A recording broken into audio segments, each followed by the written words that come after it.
Imagine walking across the Great Plains, but instead of endless highways, you see golden grasses swaying as massive herds of bison thunder across the horizon.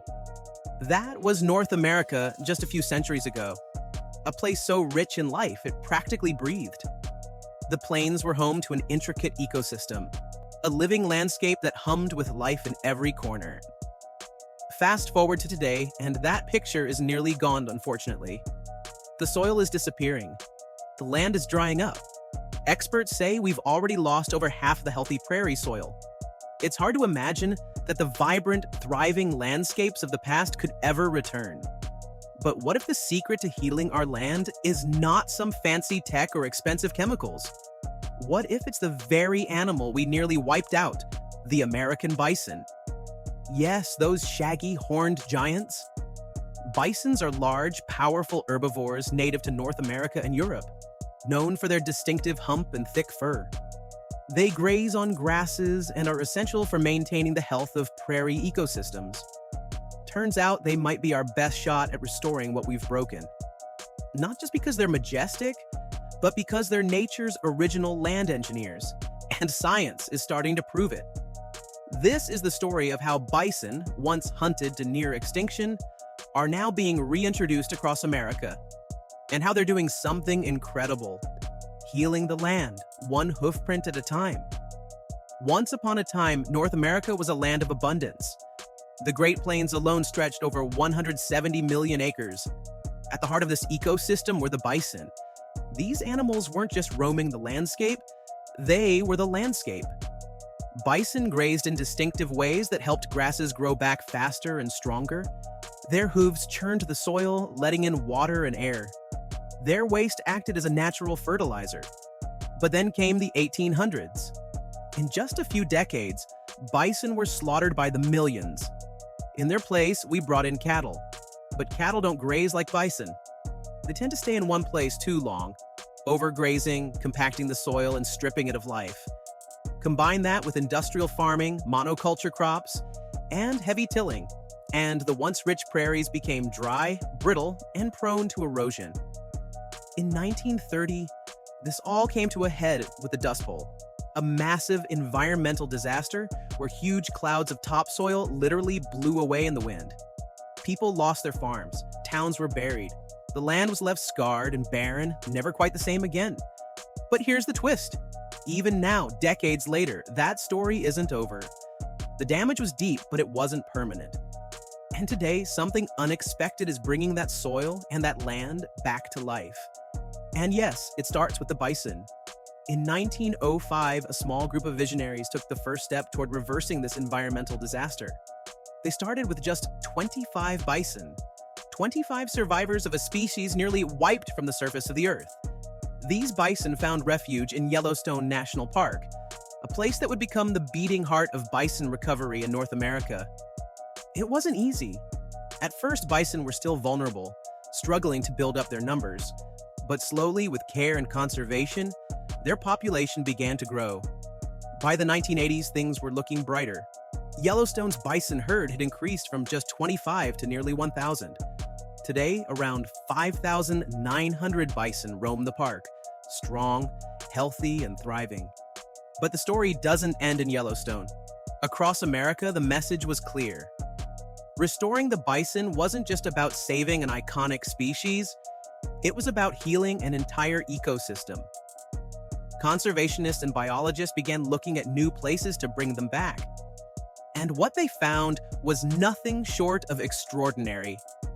Take, for example, the Midewin Tallgrass Prairie near Chicago. This land, once home to thousands of bison, had been left barren for decades. A former U.S. Army munitions factory had taken its toll, and the soil was, frankly speaking, exhausted. But in 2015, after years of restoration work, bison were reintroduced here. And guess what? The prairie is slowly but surely coming back to life. Scientists watched as the bison's grazing patterns reshaped the land. The once barren fields started sprouting new grasses. Plant diversity increased. Birds returned. Even the soil began to show signs of improvement. Bison, it turned out, weren't just changing the landscape. They were regenerating it. this was just the beginning. Projects like this are popping up across the country, and bison are proving to be nature's secret weapon in restoring the land. So you might be wondering, what exactly do bison do to restore the land? It's not just about their presence, it's about the way they interact with the ecosystem. Let's start with their grazing habits. Unlike cattle, which tend to overgraze and stay in one area too long, bison are constantly on the move. They graze in tight groups, creating a patchwork effect across the landscape. Some grasses are eaten down to the roots, while others are left to grow taller.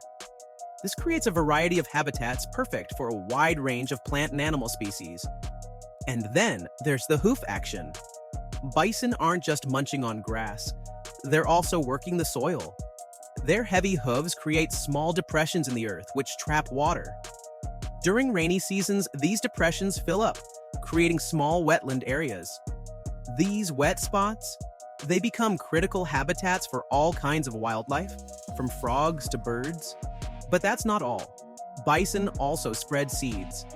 As they roam, seeds get caught in their fur, and when they roll around in the dirt or mud, they deposit those seeds across the landscape. This helps new plants take root and flourish. As bison graze and move across the land, they create diversity. Some plants grow better with less grazing, while others thrive under heavy browsing. It's a delicate balance, and bison, in their natural movement, help maintain it. In places like the American Prairie Reserve in Montana, scientists have found that bison are helping restore soil fertility. After decades of overgrazing by cattle, the soil had become compacted and nutrient poor. But as bison return to these lands, the soil is slowly regenerating, thanks to their natural grazing patterns and the nutrients they add back into the ground through their waste. Researchers have found that the presence of bison helps other species thrive. For example, a study in Kansas found that when bison were reintroduced to the land, the number of local plant species increased by an incredible 86%. Areas where bison grazed saw a surge in biodiversity, something that hadn't been seen in decades. It's clear that bison are not just part of the ecosystem, they are essential to its recovery.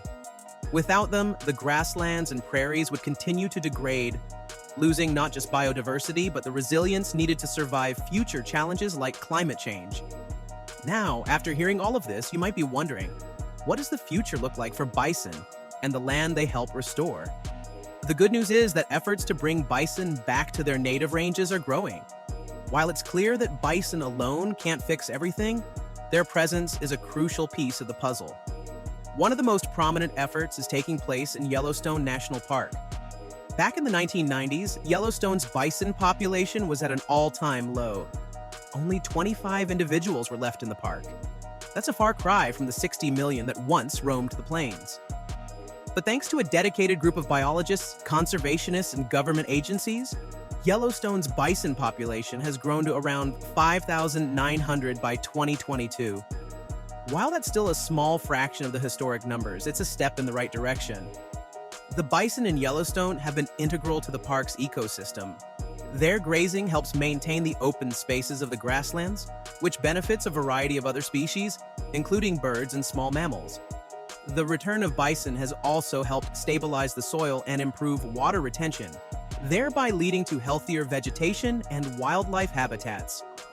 Moving outside of Yellowstone, restoration projects are happening in other parts of the country as well.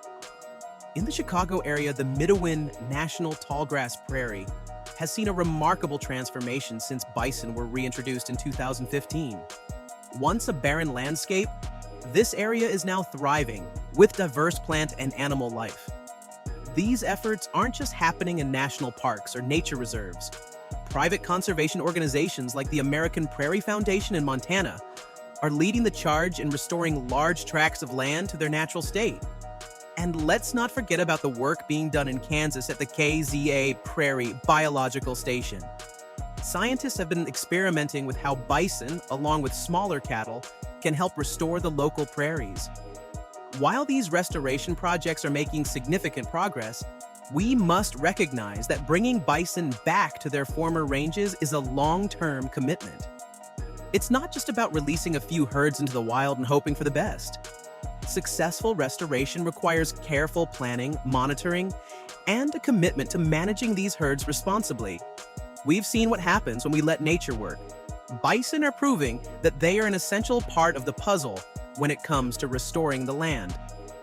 If these projects continue to grow and expand, we might just see the return of the Great Bison Belt. The vast grasslands stretching from Alaska to Mexico, full of healthy ecosystems, thriving biodiversity, and yes, millions of bison.